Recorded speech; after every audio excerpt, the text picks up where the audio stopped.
Hola, en este video vamos a analizar un algoritmo que multiplica dos números grandes. Por comodidad tengo mi código guardado en online GBD.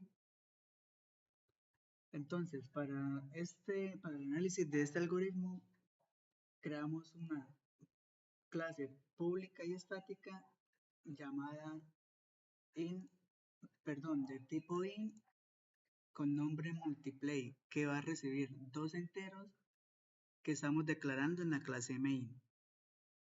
Después vamos a crear tres variables tipo int, dos de ellas donde vamos a almacenar el tamaño de cada uno de nuestros arreglos que llega como parámetros.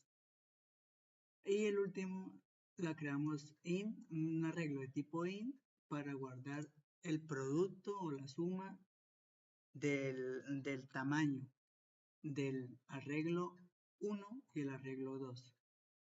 Luego vamos a realizar dos for que van a estar anidados e iterarán desde los últimos dígitos de num1 y num2.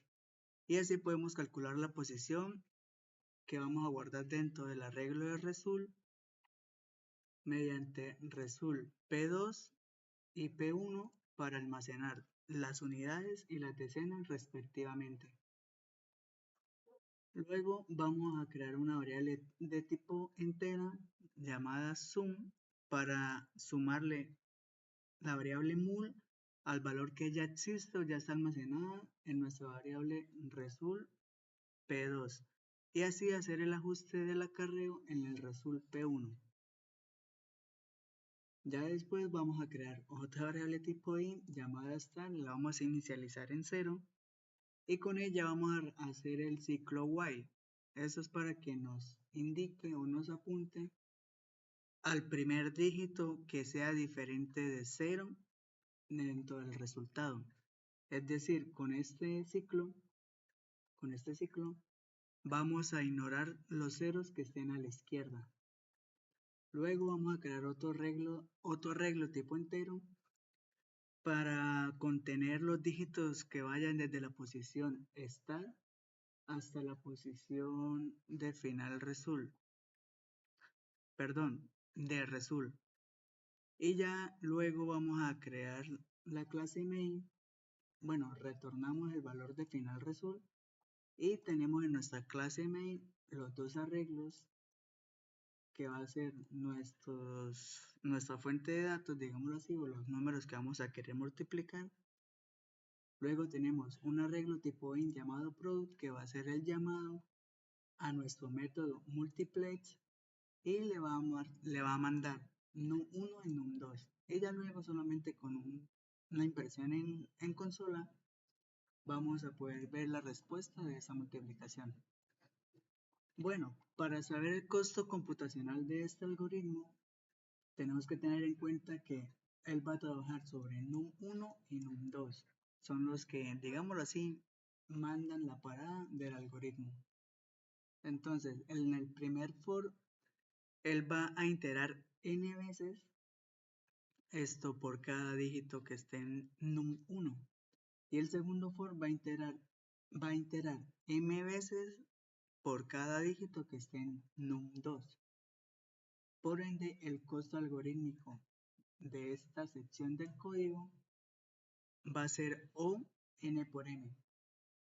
Porque dentro de cada interacción de cada bucle, estas interacciones van a tener un orden de 1. Por ende, pues no van a afectar en el O principal. Y aquí en el while, el peor de los casos en el cual se puede presentar es que se recorra todo el arreglo de result. Entonces, esto también va a estar mandado o va a depender de n y m. Pero entonces aquí va a ser de orden n más m. Al igual que el arreglo que tenemos aquí abajo, porque pues va a seguir andando o va a seguir funcionando o girando en torno a las variables tanto n y m. Vamos a realizar un ejemplo con los números 123 y 45.